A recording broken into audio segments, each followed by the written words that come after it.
Hello and good evening, everyone. I hope I am audible. And I welcome you in this special session of Tea Break Diaries. Myself, Dr. Yamini Ramesh, and I welcome you on this platform, Homeopathy Junction. Today is a very special day because we are going to talk with Dr. Rajan Sankaran about his recently released novel, MANJHI the Boatman. I also have a book here, and I'm super excited to talk to Sir about it. And Sir is here. Let's take him in and then we will talk about this.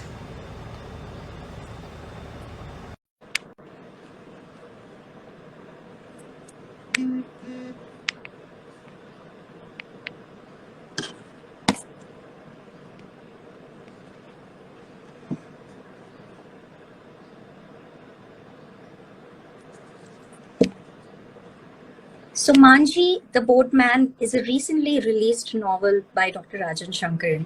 And we all know Dr. Sankaran, he doesn't need any introduction. We have all learned from him, from his books, from his courses, and it was very beneficial. And now he has become a novelist. And I'm telling you, it's a beautiful book. And it's a book which can help anyone who is on the path of self-discovery. Even if you're not on that path, still this book is very, very helpful. And I've just finished reading this novel today itself.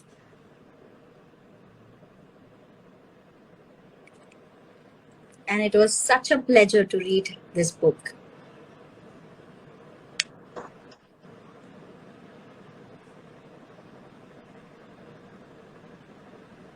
Sir, good evening.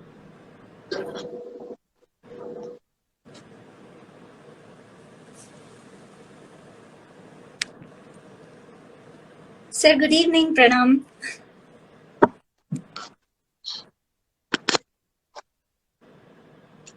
Yes. Yeah, good evening. Thank you for joining, sir. Thank you for agreeing to do this session. And many congratulations to you for this book, MANJHI the Boatman.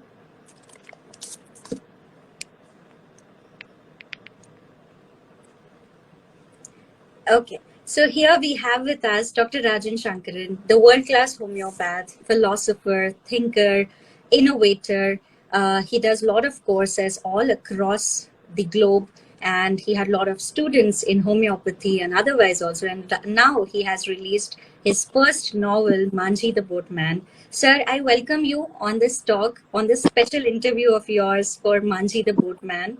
And Sir, I have just finished reading the book today itself, and it was an amazing book. Lot of revelations happened to me. So I want you to talk about a book a little bit. Yes, I would like to know what happened to you. What kind of revelations or what was your takeaway? So the biggest takeaway was that we can be our own manji. Like you said in the book, that you're not only a manji to others, or that light is within. I have read a paragraph where you wrote about that light of wisdom which comes from within, and the guide actually guides you whenever you are prepared. So the guru appears when the student is ready.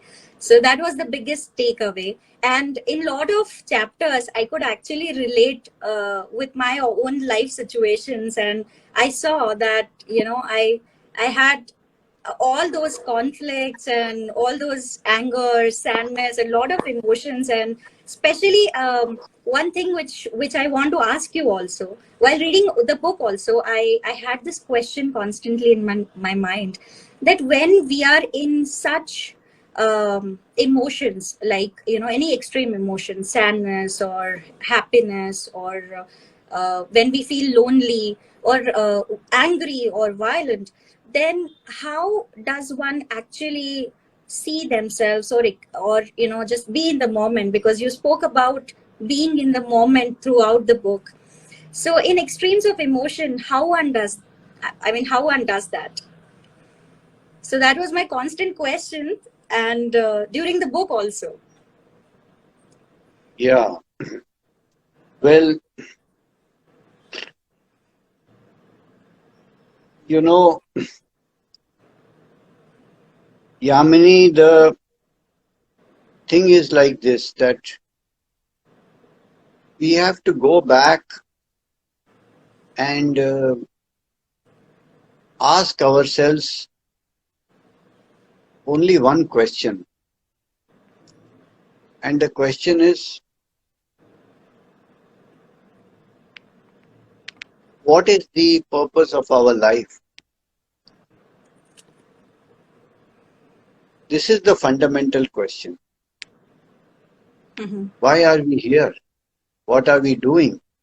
What is priority? What is the most important thing?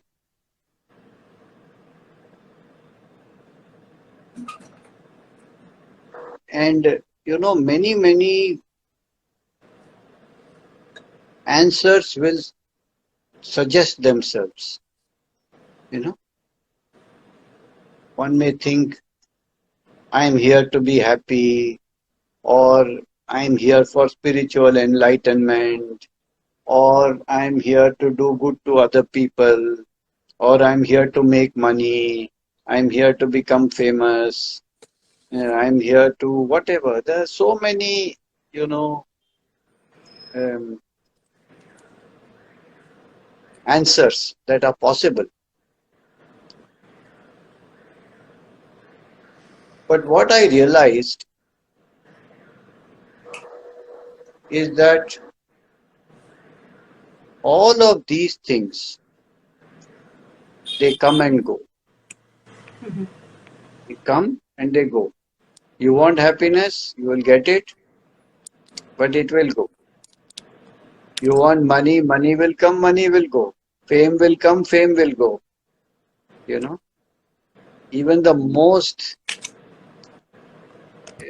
richest or the most famous or the most whatever. One day he will not have it also. So none of these things are permanent. So are we in our life chasing these impermanent goals and then feeling happy when we get it and feeling sad when we lose it, and then happy when we get it and sad when we lose it, and we keep going up and down in this fluctuations of life? This is Is what this what happens we do? often. This, Yes, this keeps happening. it's true. So the question we have to ask ourselves, is this what we are here for? Is this what we really want? And you know, when you're young, there are a lot of egoic needs also. You need to be somebody. It's a very important thing. Cannot deny this. You need to be somebody. You need to make a family. You need to make money. You need to make your name. You need to make a difference. These are the needs of the ego. But if you can see that these are not your needs, but the needs of your ego, then the question comes, what are your real needs? You see, it is not to deny the egoic needs. Just like your body needs food and shelter, your emotions need love, companionship, and whatever. Like that, the ego also needs to be important, to be somebody, to make a difference, to matter. But these are the needs of the body, the emotions, and the ego. What are your needs? Who are you and what do you need? And if you ask this question and you take yourself a little distance from all these needs of the mind, the body, the ego, etc., then you realize that who you are is already complete. It doesn't need anything. And what it kind of asks for is simply to be, and to be aware, to know yourself, to know all these parts of yourself, to know, oh, my body is asking for food and sleep, my emotions are asking for love and acknowledgement, my ego is asking for achievement, etc. So you become a witness of your own different experiences. Mhm.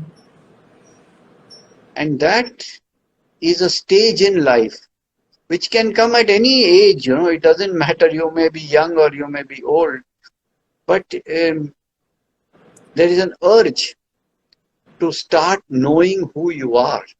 Who are you really, essentially? And this awareness becomes actually the purpose of your life. And if awareness is the purpose of your life in some way, then all the crisis that we go through, whether it is feeling depressed, angry, anxious, as you said, become some kind of raw material in your laboratory where you start to use these experiences in order to become more and more aware of yourself, because it is in crisis moments that your real pattern, your real inner self, your inner experience comes out.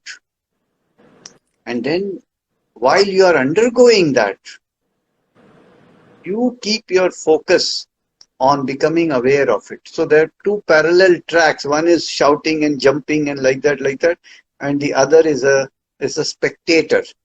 Just like there is an actor on the stage and there is a spectator in the auditorium. So you are both. You are also the actor who is undergoing, but you are also the spectator who is watching the drama of your own life. And in this way, you become aware of a deeper part of yourself, which is the witness. And then you go even deeper than that, which is basically not even the witness, but the space which holds the stage also and the auditorium also, and all that is held in a space in which everything exists.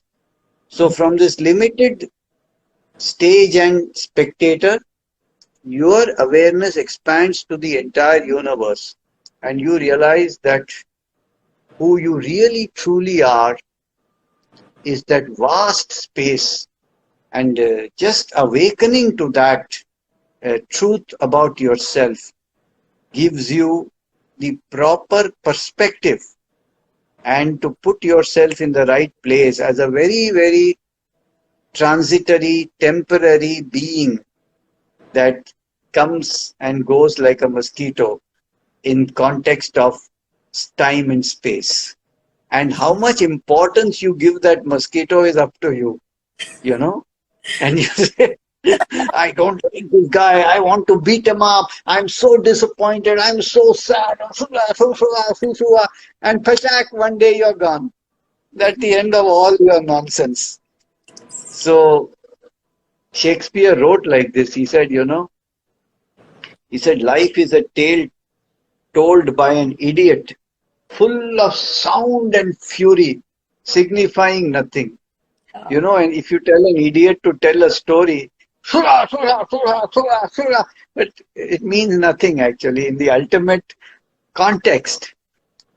So if we are aware of all these levels of our being, and a level of body and mind, a level of witness, and a level of just beingness or awareness, consciousness, not even our consciousness, just consciousness, then while the emotions are happening, you can observe them, and you can even go behind that witness and just be silence itself. And that gives you a sense of balance, equanimity. Things don't take you up so much and put you down so much.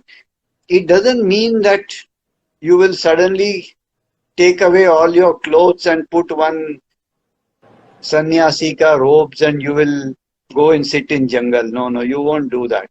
But while being in the world, there will be a perspective, a sense of detachment. While you are there, you are still not there. And you are somehow in touch with the deeper truth of yourself. So this is basically, the idea of what I wanted to convey through the book. Yes. Sir, I can, and I'm very sure that all of us can relate to this so much, because there is so much of noise going on, whether outside or inside. And even if we are silent and when we when we hear this word detachment, we always feel that, okay, we should not be involved into it. But practically, that is very difficult thing to actually practice in reality. And like you said, that we have to observe our patterns and look at the patterns. So I was reading your book, and there was a chapter that mealtime musings. So when you talk about a taxi driver who's asking for money, and and a lot of things going on in the head, I can relate to that very much, because this keeps happening, that whenever something like this happens, someone is asking for more money, or some taxi goes on ahead of you. So these type of reactions are there. But when we become still, or that incident has already happened, then we can actually introspect and think that that was not a right reaction, or the whole pattern was only about ourselves. But I want to ask you how to do that in that particular moment. Like you said, live in the moment. So when that emotion is going on, or when that's that pattern which keeps coming up for someone's personality, how to practice this being in the moment? Well, very often when people or situations happen, we perceive as if somebody is doing something to us. Yes. How can he say like this? How can she do like that? How can my stock market go down? And especially after I just invested in it, how can people be so bad? Yes. So we are constantly feeling as if something outside is doing something to us. And we take it very personally, But when we just step back and we watch or we look, we see that everybody is just being themselves, If we expected something from them that they did not do, it is because our expectation was based on our need. We wanted something and then it didn't happen. So that's based on our pattern also. Yes. So what they did triggered something within us. So they were being themselves, but something in them triggered something in our own pattern, because we feel we need something or we don't need something. They should do this, they should not do this. Then we feel okay, otherwise not, because that's based on our pattern, right? So therefore, any kind of confrontation gives us opportunities to look at where the other person is coming from. So he may be a thief. I'm not saying no. Everybody is not a honest person. There are people who cheat. There are people who deceive. There are people who do all kinds of things. But that's who they are. And it's not personal. So you don't need to get worked up about it, but understand that and then respond to it. You don't have to deal with this person. You cut your losses and get out of there as soon as possible. You don't. Yeah. You don't continue to stand there and say, "Ah, bail, mujhe maar." You don't have to do that. If the bail is coming, you move out of the way. But that's a response. It's not a reaction. You don't hold it against them for being dishonest or whatever they are, that's who they are. And then you start to look within yourself as to what did that trigger in you, what kind of fear, insecurity, experience, emotion, perception, sensation, energy pattern. What did it trigger? That's you. So it gives you a chance to become aware of yourself. So in a way, you got to thank these people and say, oh, thank you so much because you came in my life to show who I am and to find out who I am. So in this way, there is a, because if again, as I told you, if we look at what is the purpose of our life, and we understand that the purpose of our life is to know ourselves and to be aware of ourselves at all levels, at emotional level, at the pattern level, at the spiritual level, etc., etc., then everything in life is an opportunity. And also, it's also automatic that you will live in the moment, because it's in the moment that you can be aware, not from your ideas and concepts and theories. But if you want to be aware, you have to be aware of what there is exactly as it is, and you don't have any choice but to be in the moment. And if you're there moment to moment and just aware and responsive and not reactive, it's automatic that this will happen. You don't have to force yourself. You just changing your orientation of what is it that you are looking from life will change everything. You are here to be aware. If this is your mantra, I am here to be aware of myself. I am here to be aware of the other person. I'm going to listen purely. I'm going to know. And very, very often, the conclusions that we draw about people are very, very partial, one-sided. We love somebody also, we hate somebody also. Yes. Both are very partial. Somebody says, I love you. But be very careful about that, because they are seeing what they need. Yes. Oh, you say, why do you love me? Oh, because you're so kind, you're so caring, you're so gentle. But that's not who you are. They have a completely misperception of you, because you are a whole package. They don't see that. They see what they need. And this love will change into hatred in no time. Because day after tomorrow, when you don't answer her SMSs and her WhatsApp messages, love will change into hatred in no time. You see? And then there'll be a problem. So real love is not based on what you need or what you don't need.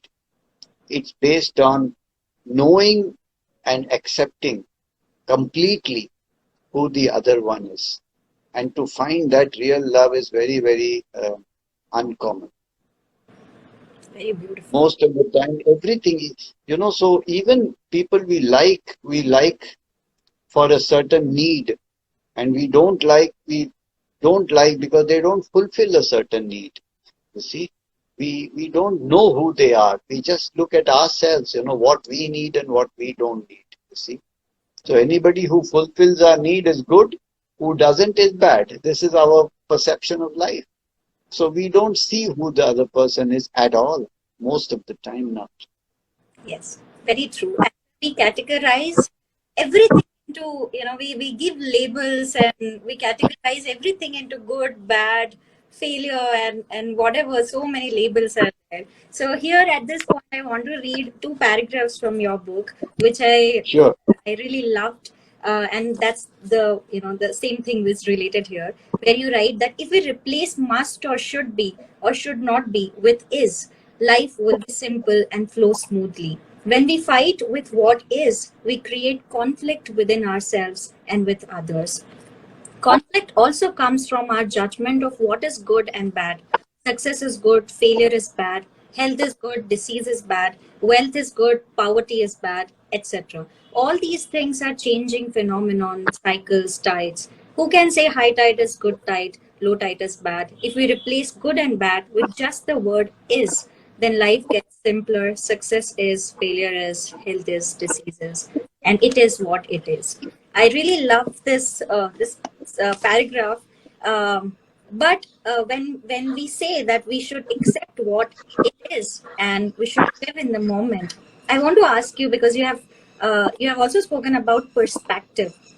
So, in this competitive, ambitious world where there are a lot of things, and we want a lot of things, like you said, that we want that, we want this, we do not want some things, we don't want disease, we don't want failure, we want fame, we want many such things. So, obviously, there will be a lot of conflicts in life about what we want and what we are not getting, or what we do not want. So how to develop a perspective in such situations, because that perspective also comes from whatever experiences we have. And like you said, that we have to have a fresh perspective which is based on your true experience of the situation. So how to develop that, or how to keep a balance in that? Well, when I wrote that life should be based not on what should be or should not be, but what is, the main thing is the acceptance of what is. Acceptance of what is does not mean indolence or doing nothing about it. Yes.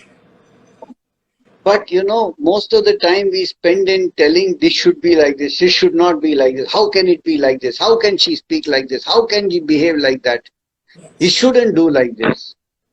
This issue is not constructive, it is simply reactive. Whereas if we accept, for example, there is a chapter there which says, there is so much dirt on the street, people are spitting and throwing garbage, etc., etc. And we can sit there and judge them and say, they are all dirty people, how can they do no social responsibility, this, that, we are sitting in. But it doesn't solve anything. So what we have to first accept is that yes, people are spitting, people are throwing things, people are doing this. This is a fact. But that doesn't mean you sit and do nothing about it.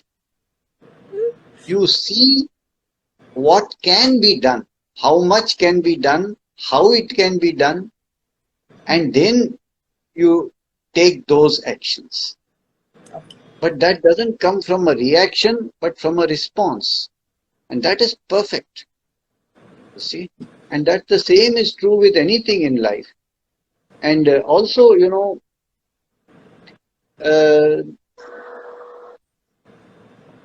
when we see something, etc., we make a judgment. This fellow is Sindhi, he is like this, he's a Gujarati, he's like that, he's a whatever, he's like that, he's a Gora, he must be thinking. So we have a lot of prejudice, prejudgment about things, and we judge the present on the basis of certain memories and ideas, and we judge ourselves also in some sense. Yes. So what I was emphasizing in the book is pure listening, and you'll be really, really surprised as to what you can hear when you start listening. I had some amazing experiences in life like that, and I felt so humbled by these experiences. I'll give you one example. There was one homeopath. I don't want to take names, but this homeopath was very publicity conscious, and she would all the time go and advertise herself and talk about herself and like me everywhere, and also became somewhat like a saleswoman, somewhat commercial, and I ooh, ooh, ooh.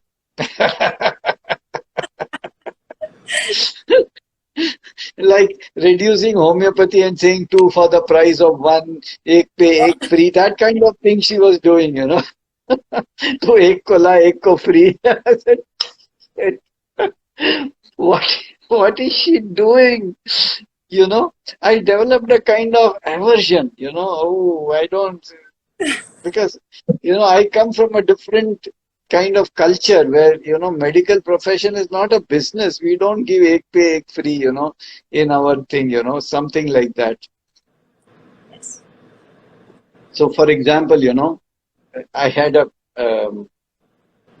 patient last week, and he said, you treat me for less fees, and I will bring you 20 patients. Okay. Offer. Offer. I said, no, I don't want. I will charge you what I'm. It's not that the patient could not afford. Okay. You see, if the patient says, I cannot afford, I would have done free also. That is not an issue. The patient is tempting me by you treat me for less money and I will bring you 20 patients. I said, no, I don't want 20 patients. I'm treating you for you and I will charge you for you. That's it. If you can't afford, it's a different matter. So, so this person was doing so much, all this ek pay, ek free kind of thing, and I was getting rattled by that, And I wanted to keep a distance. But one day, you see what happened? A common friend of ours expired. And I met this same person during the funeral. And then she told me that for the past several weeks, when this common friend was in a big depression, she kind of reached out to him and she made sure that his life was easier. Okay. She gave him work to do. She kept him busy. She tried to bring him out of depression. You see, I felt so embarrassed that I had not done that for this person. So you see my prejudice, because she did something, I had already judged her. But she's not just one thing, she's a whole package, and there's a lot of things. Was I ready? From that day, I tell you, that day was a turning point in my life. After that, I don't judge anyone. Yes. There's a famous song of Kabir that says, बुरा जो देखन मैं चला बुरा न मिलिया कोई, जब दिल ढूंढा आपने मुझसे बुरा न कोई. Very true. Yes. I didn't help this friend, She helped him. What right I have to say she's like this and she's like that? That means I was just judging her from my own perspective. Everybody is like this. There is so much good in the worst of us and so much bad in the best of us that it ill behoves of us to speak ill of the rest of us. That some poem is there like that. So let us listen to people. Let's know who they are. Let us open our hearts and minds and see what there is, and not just, I learned a lot of lessons in my life, This is one of them. Wow, great. While you were narrating this, I was, this Nida Fazli's line just was, going in my head that हर आदमी में होते हैं 10-20 आदमी जिसे भी देखना है कई बार देखना. So that's so related. And it's very true, sir, that we are, as a human, I can relate to this, that we are full of judgments, and every second we are judging others and ourselves. We do not listen to others, and similarly, we do not listen to our own self also. We just listen to that noise, which is, just like a mosquito, you said, that goes in mind, that that's so true. I'll tell you one incident that happened last month. I was in Himachal Pradesh. I was, on a trek. And there we came to one town. It is called Palampur. And we were just going around, and somehow, by unbelievable coincidence, I met a very, very wise Buddhist nun. Her name is Jetsun Ma. I didn't know her before. I just went to lunch somewhere and I saw a lady sitting and eating, and I thought, koi to hai ye, I don't know who she is, but she's somebody. Then I Googled, and I found that she's Jetsun Ma, and she's very, very wise woman. She's 80 years old, and she's a British national, but she became a Buddhist nun. And she spent 14 years of her life in a cave at minus 35 degrees in Laos, Spiti. And yeah, so then I requested her. I sent an email to her office, and I said, can I meet you and spend some time with you? And somehow she agreed. So the next day I went and we spent about an hour together. And one of the things I told her is that, I said, I have too many expectations of myself, I want to do good. It's not for me anymore, I have everything. Mera pet to bhara hua hai. But I want to do some really, good things, use my potential. And I want to do so much, whether it is research or whether it is development of the science or whether it is, work in music or whether it is work in wise processes, etc., etc. I want to do, and I always fall short of what I expect of myself. And I say, then I start to, get angry with myself, why I am not doing so much, like that. I was telling her my internal agony. And then she said, she just put her hand on my shoulder and she says, start to love yourself first, forget doing the good for all the world. First, she says, hug yourself, she says, hug yourself and give yourself love and understanding and compassion. And let's begin from there. And just meeting her made a lot of difference to me. And after that, I feel much easier with myself. And in my heart, I hug myself and I say, I love you, you're a good person. It's okay. You haven't done. And then she started laughing and she said, oh, you want to do so much? What Buddha could do, what Jesus could do. There's still war and conflict and crime and murder all over the place. So true. She said, you think you are going to change the world? No, but you do what you can. That's about it. And be easy on yourself.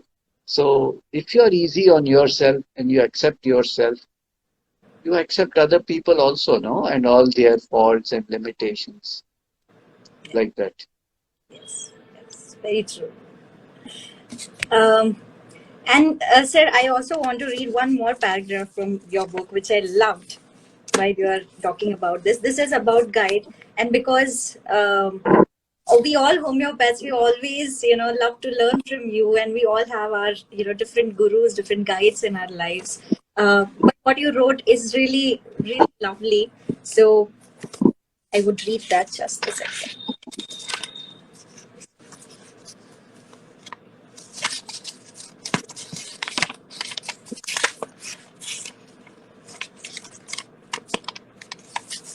Yes. So this is a chapter, Montu, where you wrote that in essence, the real guru is the one sitting within you. It is the deepest wisdom in your being. It is not even you. It is the higher consciousness that dwells in you. When the mind is out of the way, the pure being shines in you as the guru. When Montu touched my feet, he was not bowing to me. He was bowing to the higher consciousness that was shining through me. It is the same that shines through him. I'm just the mirror when I consider Montu my guru. I'm talking not about his physical form, but the light that shines through him. That light is the same as the one in me. Neither of us is guru. The light is. That light guides each one of us. And when we follow the light, our thoughts and actions can only result in goodness. So I want to ask you that how to observe this light, or how to know that this is your guide or this is your manji when you really need it. Yeah. Well, I think basically the way I experienced is like this, that the obstacle to the light, the thing that blocks the light, is our ego. Ego is our sense of being an individual, a sense of being a certain name or a form. You know, I am Rajan and I am this and I am a doctor and I am a homeopath and I am a teacher, and this identity that we give ourselves is our ego. And this is what actually prevents us from seeing ourselves not as a doctor, not as a homeopath, because all these are labels, isn't it? We were not, when we were born, nobody put a label on us, homeopath, you know. Yes. You know, we didn't say, similia, similia. We didn't do like this, you know, when we were born. You know, similia, we didn't do this. We were born pure beings, you know, and that pure being got lot of labels stuck on it. You're a Hindu, you're a Muslim. Make a fight between a mosque and a mandir, you know, because you are Hindu, you should fight against Muslim, Muslim fight against Hindu. All these are labels. We are not Hindu or Muslim. We are pure beings. This is what our own culture tells us. Our own philosophy tells us we are not Hindu. It is all completely mistaken games that are being played with us, that you are Hindu, fight for this. There is no Ram, there is no Krishna anywhere. It's all inside us. This is what our culture, our spirituality tells us. So when we remove all these labels, I am this, I am that, I am Hindu, Muslim, doctor, you know, even to say I am a man or a woman or a child or an adult, who knows this? Is your soul, the deepest part of your soul, is it a man or a woman? Ask. Is it a child? Does it have an age? Does your soul have an age? Look into your soul and tell me, my soul is 50 years or 60 years old. Day after tomorrow is my birthday. I'll be 62 years old. I don't feel it. My soul is ageless. Yes. I still feel I am a baby.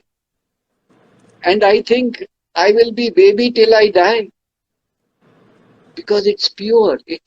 My soul is pure. So when you remove all these labels, you know, I am this, I am that, I am old, I am young, I am man, I am woman, I am good, I am bad. When you remove all of these labels, what remains is the pure self. That pure self is light itself. It's love itself. It's space. It is consciousness. It is awareness. It is truth. There are no names for it. It's all of this. But it's self. Yes. It does not have love. It is love. It is light. You see? And this is how I judge it. Where is it coming? Is this thought, this intention, this desire, is it coming from my ego? Is it coming from my sense of I am this or I am that? Or is it coming from a place of purity, of deeper truth? And then I act on it. If it is coming from my ego, I stop that action. I stop it. Do you follow? Yes.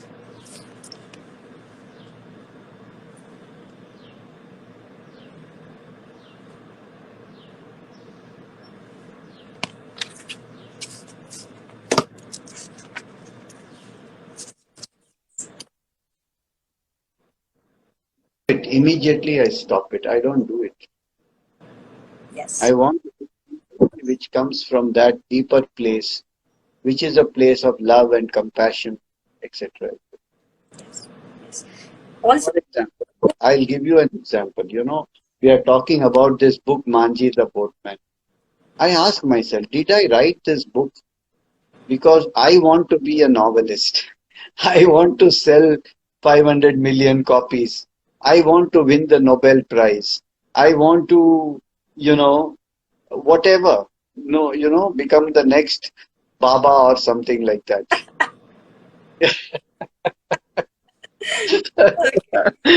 Unfortunately or fortunately, most of our Babas are in jail because they did all kinds of nonsense. So the space is now a little khali for a new Baba to enter. I could be the next one. So am I writing this book for this reason? And definitely, you see, there are rewards at egoic levels. People appreciate the book. They say, oh, you did so much for us. The book helped us a lot. It made a big impact on us, etc., etc. And maybe I become famous. Maybe I even win a prize. Who knows? So there are rewards. But my question to myself is, am I doing it for that? If I am doing it only for that, I will not do it. The intention has to be from a deeper place. If there are side effects in the terms of a little appreciation in egoic rewards and one or two people touch your feet, it's okay. It's not an issue. No problem. yeah. I don't mind. I like it even. But I know it's stupid, And I know it will come and go. Today they will touch your feet. Tomorrow they'll hit you on the head. The same people. I know it. So I take it with a pinch of salt. Yes. You see. But the real reward is when you do something out of your true place. And that is the place from which the apple tree gives the apple. That is the place from which the river gives the water. Not because it says, I am doing this, but it is its very nature. So all of us fulfill a kind of a role in creation. And that comes from a pure place, not from our egoic place. No apple tree will tell you, look, I am giving apple and this and that. No. Okay. Yes. Very true.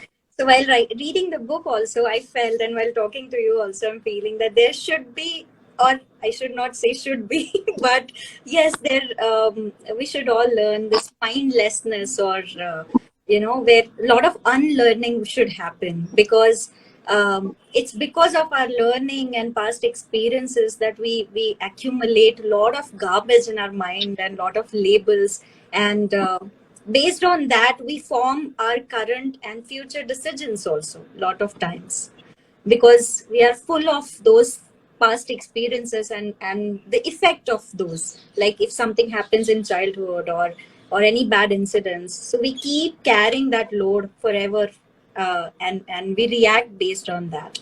So if we unlearn that and we be in the moment or live that moment, I guess that will be very, very easy for us to become aware. Yes, it is true. My father, whose birth centenary happens to be in November 15th, so that be the 100th year of his birth. Wow. So just to know that.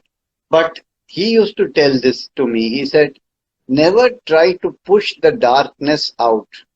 Just bring the light inside and all the darkness will vanish. Wow. So we don't have to unlearn anything. We just have to focus on knowing, becoming aware of the truth, of knowing our deeper purpose and our deeper identity. And all the other things will automatically just get away from you.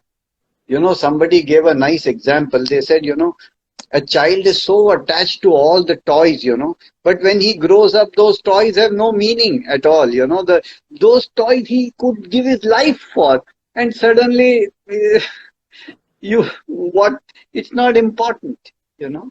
So in the same way, when you grow in somewhere inside and you wake up to a higher reality, these things automatically they fall off on the wayside. So you don't need an effort to unlearn. You just have to learn, and unlearning is automatic. Okay. And sir, I want to ask you that what inspired you to write this novel? Well, you know, Yamini, the thing is that I see my role as a physician and as a healer. In the Organon, in the fourth aphorism, I think, Hahnemann says, he is likewise a preserver of health, who knows the things that derange health and cause disease, and how to remove them from persons in health. So he sees the role of a physician not only as a one who prescribes medicines, but who also guides and advises people on the right way of living, thinking, eating, exercising, and all the things that cause disease should, you know, go away and the right things should come in.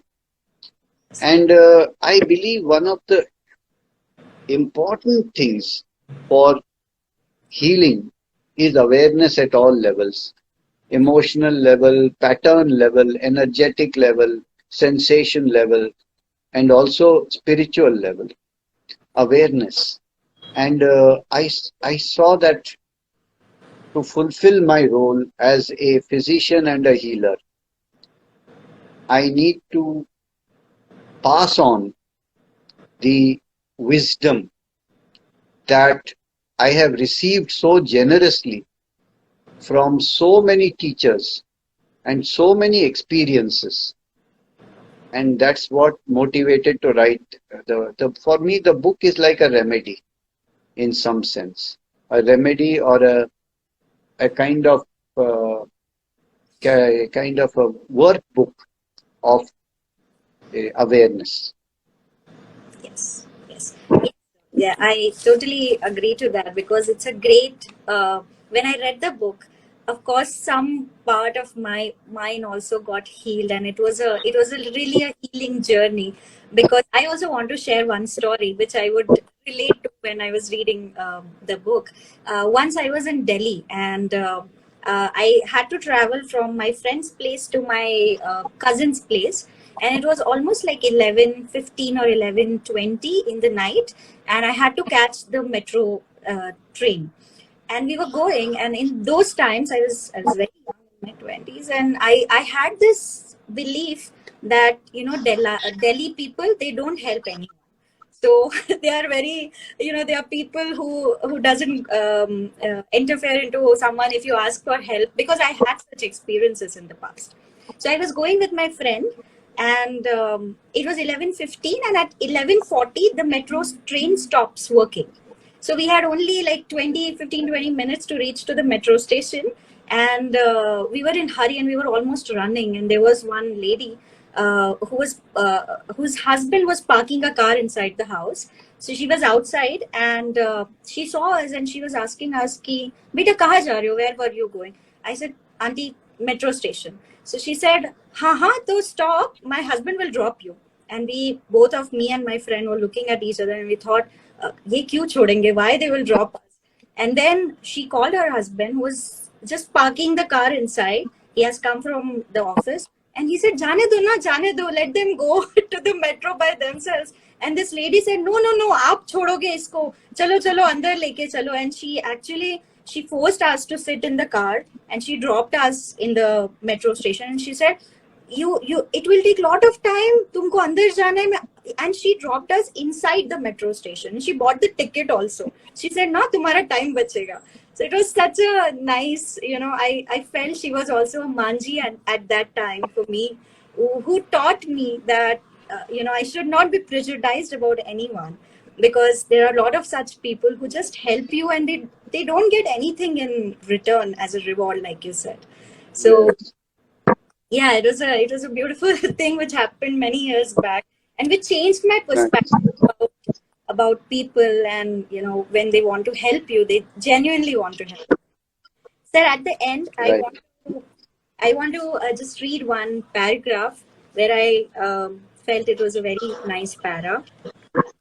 What seems, it's from the uh, chapter "Me the Victim." What seems to be a small step was a big leap for me. A small step for man, a giant leap for humanity. I thought to myself, I had come to a realization that even if people do bad things deliberately, they are not doing it to me. They are just being themselves. We tend to take everything personally and connect it to the story we tell ourselves about ourselves. If we look at the reactions other people provoke in us, we find a script we have written for our lives. If we become aware of this and can put it aside, we can view the situation objectively and know what options we have to respond. And then you write that before I fell asleep, I thanked Genshin for waking me up. So I really hope that before we all, we would just go from this world, we just being awakened by your book, and we start observing ourselves and our patterns. So, sir, I'm so thankful that you wrote this book. This is really helpful, and I loved Manji the Boatman. Thank you so much. Thank you. Sir, can I request you to sing two lines if you can? That would be a treat for all of us. Yeah, yeah. Always ready to sing. Thank you. I'm so grateful. Mm, Nere ga re ga ma re ma ga. Nere ga ma pa ma re ga nere da nere ga re nere sa. बुराई जो देखन में चला बुरा न मिलिया कोई निरे गमा पा मधा पा मदनी नीदा पद मा पगा मरेगा निरे गमा पा मा पा रे पा मा रे गा निरे द निरे सा बुरा जो देखन में चला बुरा न मिलिया कोई जब दिल ढूंढा आपने मुझसे बुरा न कोई बुरा जो ढूंढने मैं चला बुरा न मिलिया कोई जब दिल ढूंढा आपने मुझसे बुरा न को Wow, amazing. Thank you. Thank you so much, sir. And I want to tell everyone that if you want to order this book is available on all platforms in all the countries. It has released just a week ago, but you can order it from Amazon. Amazon is the easiest way. And you can also order it through online hmp.com. You can go to the website and order the book directly. It's also available on Kindle. And do write your reviews. Amazon and other platforms whenever you read this book. And if you have any questions, you can write in the comment box. So there are so many messages that they are loving the talk, though I could not see any question. But everybody is thanking you. Thank you so much, sir. I'm so grateful. We are all grateful for your presence and for your book. Thank you so much. Thank you everyone for joining. Thank you so much. Do read the book and write your reviews for sure.